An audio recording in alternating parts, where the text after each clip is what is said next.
All right.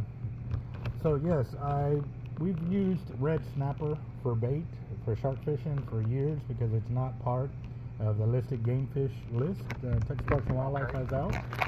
However, a buddy of ours went to Padre Island National Seashore and he got ticketed for illegal bait use. Who did he get the ticket from? No, from one of the park rangers there, and he even confiscated his bait and wrote him a ticket. Huh. It was red snapper, not red drum. That is correct. He took pictures of it and has all of that to show. But right now he's basically shitting bricks because he's not from Corpus, and you don't mess with federal park kind of deal. So he's about losing his mind, and we're like, no, dude, you're fine. You should, as long as it ain't red fish, you're fine. He goes, no, it's red snapper. It's red. And I'm like, okay, as long as you got that, that's fine. But we're just making sure no rule or regulation change within Texas Parks and Wildlife that the rest of us shark fishermen didn't know about. Well, so I'll go, and I'm not too familiar with the Park Service regs. You know what I mean? I do know in federal waters, like if you were out in federal waters beyond 9 nautical miles, you're not allowed to use red snapper as bait. That is correct. Waters. Yes, so you can't use it, but it's specifically written that way. In Texas, our law is written to where you can't use a game fish, which they're not a game fish. You would have to. Being surf fishermen, that kind of makes it a little different, right? If you were on a boat, you get into a jam because they have a size limit and you have the headed and tailed fish rule. Of course, y'all are on a barrier island, so it's landed at that point, right? Now, you could not use cut up red snapper on the jetties because the whole, final landing on the mainland barrier island or peninsula, not to include jetties or a pier, and then it can't be transported by boat. Now, that's one thing y'all could possibly get caught up in is, are y'all kayaking this bait out? That is correct. Technically, that's it. Is it whole? Yes. Okay, that might help you. Like, let's just say that it's cut up. Then you would be transporting a headed and tailed snapper by boat. That's just the way it's. Have you ever read that in our law where you may not head or tail a fish except for broad-billed swordfish? You can take the head off of a shark or king mackerel unless it's been finally landed on a barrier island, the mainland, or a peninsula, but then it may not be transported by boat afterwards. So if you were to ever take a fish, technically if you're going to put it on a boat, you're going to put it out there, it really should be, by letter of the law, it should be whole. Because you are now technically transporting it by boat, right? Yes. So that is the only thing I could see without kind of knowing their regs, because you got the headed and tailed, which we would also, like if somebody was going back out on a boat, they can't come in, take their snapper heads from yesterday, put them on the boat, and then take them out there because you're in possession of headed and tailed fish on a boat, right? They need to keep them whole. Yeah. The other thing would be red snapper. If you're on a boat, your possession limit is, while you're actually fishing, your possession limit is equal to your daily bag limit. So then it would also kind of count towards your bag limit if you were snapper fishing. That is correct. Yes, sir. So I've read it's a little different. It's because you're on land. Yeah. So I've read the rules on heading the bait or the catch and stuff like that. So that way you can preserve the meat into a cooler, and that was from what I understood, that's the way that the law was designed to do, to allow people to when we're on the piers and jetties to be able to fit a big shark into a cooler kind of deal. But I never heard about the mainland and or boat. But again, too, that actually answers our question even more, because the park ranger told him that the only way he could use the snapper is if he actually cut off the head and only used the head. So he told him backwards too. I'm just trying to think if they're trying to look at some sort of waste or something, which it's a non-game fish. So on non-game fish, our law allows for non-game fish to be used for bait. Yes. So he can only use the head. It's just weird. I think he misinterpreted the law, basically. Well, and I guess the one thing I would hesitate to say that unless I talk to them, just simply because they might have some sort of Park Service law that I'm not aware of. You know what I mean? It may not be our law. It could be something they're doing locally on the pins that's a pins reg. But I think the way you and I are talking, if you're using them whole, they're non-game fish. By our reg, I think you're okay as long as they're legal size. Right. Yes. And you know what I mean? And it doesn't put you over your daily bag as well, too. So. Yes, because while actually fishing, you cannot possess more than your daily bag limit, and it doesn't sound like you're doing that. And I'm a little bit. Have you reached out to any? Do you know any of our local guys down there? I tried to last night, but obviously, it was after hours when I finally heard of this. I was live on my YouTube channel, and I was like, I'd never heard of that. But if that's something new, then we need to be on top of this, because a big shark tournament's coming in a few weeks, and a lot of people have snapper for bait. So if this is something new, then we need to. Yeah. We haven't changed anything in our code. Roger that. Like I said, if you were in federal waters, I'd be telling you something different because it's illegal. But yeah, I'm kind of hung up too, because I'm not a Park Service ranger, and it wasn't a game warden that wrote the guy a ticket, so I can't speak for them. Roger that. But what you could do is, if you've got the number for our local guys there as well, I know that it sounds like you tried to call one of them last night. It's possible you could, because I'm up at headquarters. You may ask the local guys down there if they've ever heard of it, and if they have, they're going to be more apt to have heard of something like this if there was some sort of a pins regulation that I'm not aware of, because they're there. Roger that. Or you could just call the pins and ask them. Yeah, no, I'm going to call them next. I needed to go, because I know a lot of the parks, they base all their rules off of Texas Parks and Wildlife Fishing Regulations, so I wanted to check base with basically head of command before I go over there. but as you know, they do have a couple of extras, right? I don't think, so correct me if I'm wrong, you can't fish with lights down there, correct? You can fish with lights, you just cannot fish with lights that are so crazy that basically it messes with people's night vision to be able to see the stars. So they have some lighting requirements, and then also, don't they have some rules on the ghost shrimp too down there? Yeah, you can't fish for or try to catch ghost shrimp on the Powder Island National Seashore.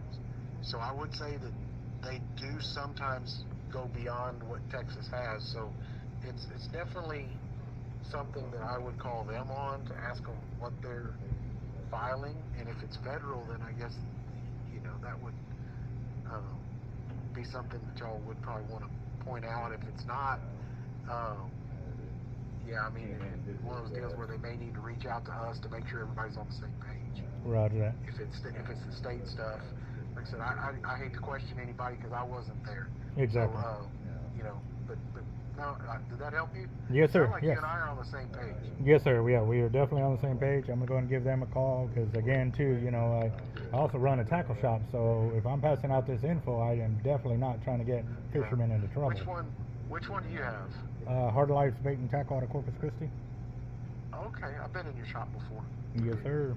I think I went in and I think y'all put some line on some reels for one time. So. Yep, known for that, for sure. Yep. Good deal. Well, so y'all are getting ready for Sharkathon then, huh? Yes, sir. Everybody's calling for baits and all of that, and I heard this story last night, so I got to get on it and fast, because obviously I sell snapper out of here because we're allowed to. So I need to know. I need to know this. So. Yeah, I'd be interested to hear if they do have something, what it would be, because it'd be good for us to know as well, so that somebody asks, we can let them know. Just like the federal water stuff, if somebody asks, I'm going to tell them, because I don't want anybody to get fined. All right. The number you called me from, is that the main number there, or is that your personal number? It's my work cell. You can call that if you ever need anything. Roger that. Well, and what was your name again, boss? Les, Casterline. Okay. So All right, boss. I'll save that, and whatever I find out, I'll at least shoot you a text so y'all can stay up to speed or whatever. Appreciate it. Thank you, sir. Yes, sir. You have a good one. Bye-bye. All right, now time to call Powder Island National Seashore. Powder Island National Seashore, this is Justin. How you doing, Justin? My name is Albert. I'm calling because a fisherman had gotten a ticket this weekend, and we're trying to figure out the fishing rules and regulations for fishing Powder Island National Seashore for shark fishing. Okay. But I'm looking online and I can't. Well, I was looking online. What's your question, again? Okay, so he got ticketed for using red snapper for bait. Red snapper. Yeah, we're using a game fish for bait. That is not a game fish. Well, first off, where do you get a ticket from? From a ranger or from a ranger? Okay. Do you know what ranger it was? No, but I can find out. I'm just trying to clear this up because I have a fishing tackle shop. I also have a YouTube channel that we're about knowledge, and if rules and regs have changed on Powder Island National Seashore, the shark fishermen need to know, then we need to be on it. But we've never heard of that rule, and I already talked to Texas Parks and Wildlife. They don't have no such rule of using red snapper for bait. Now, redfish, yes, that's a game fish. A red snapper is not. So we're trying to figure out if y'all have a separate rule from Texas Parks and Wildlife, and if y'all do, where we can find it on the website so I can share that information to help out other fishermen. Right. Well, I'll have to, I have to dig into it just a little bit. I don't know it off the top of my head. But, let's see.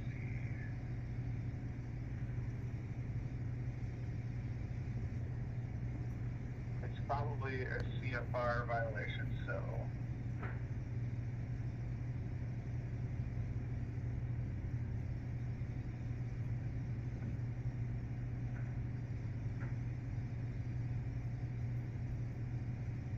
And did you talk to Nueces County, Texas Parks and Wildlife, or where did you locate at?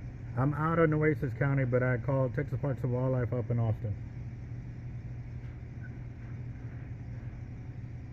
Do you have a callback number, sir?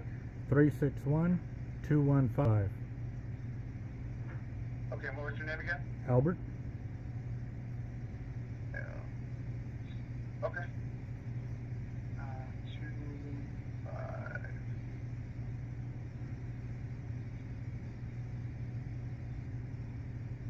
Okay.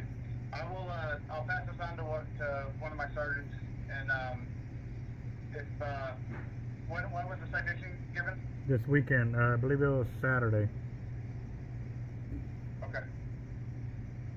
I'll look into it. I'll give you a call back. All right, thank you, sir. Yes, sir. Bye. Well, he doesn't know, so that tells me something else right there, because that is Justin. Yeah, it sounded like he was doing some backpedaling there. Yeah, he had no idea. Yeah, He's all, well, redfish is game fish. I said, it's red snapper, not red fish. Those are two different fish. Yeah, that's One's an offshore fish and one's a bay fish, or, you know. Yeah. So, as soon as I know, I will let y'all know, but we're on it. So we'll see what's up. It's funny, but not funny. Your friend that received the citation, I'm working on getting a hold of the ranger that gave him that. But we, as you know, we're federal. So I dug into two different areas. But it was when you said that red snapper was not a game fish, in my mind, my head immediately exploded and went, there's no way. But you're right. And what's funny about it is that I called the game wardens that work with us every single day out here on the island, and I said, hey, is red snapper a game fish? And the one game warden, there was three of them together, and the one game warden was like, yes. And the two other ones behind him said no. And so all of us had to look it up, and sure enough, red snapper is in fact not a game fish, and you can fish shark with it, as long as it is within the parameters of the limit that the state has on it. So it has to be the right size, just like you were going to keep it to eat it. Yes, sir. So, thank you for bringing this to my attention, because we are educating all of my rangers and all of the game wardens that were floored that was not listed as a game fish. Yes, you have nothing to worry about for Sharkathon.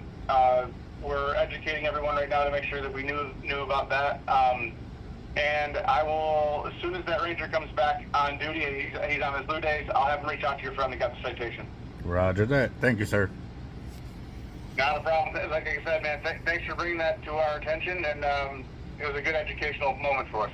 Roger that. Glad we all can get on the same page. Thank you, sir. Thanks, man. Bye. Bye-bye. Awesome. So that's good news. That is good news. See, it just takes a little bit of homework, you know, on both sides to make sure everything's good to go, because again, you can't just assume, you know, something like that, because rules change from year to year and stuff like that. And even then, we're all human. We make mistakes and stuff like that. So this will be some great news for, you know, our buddy that received a citation, that it will more likely be, well, it'll be dismissed because, you know, he was in the right. So, all right, later, guys.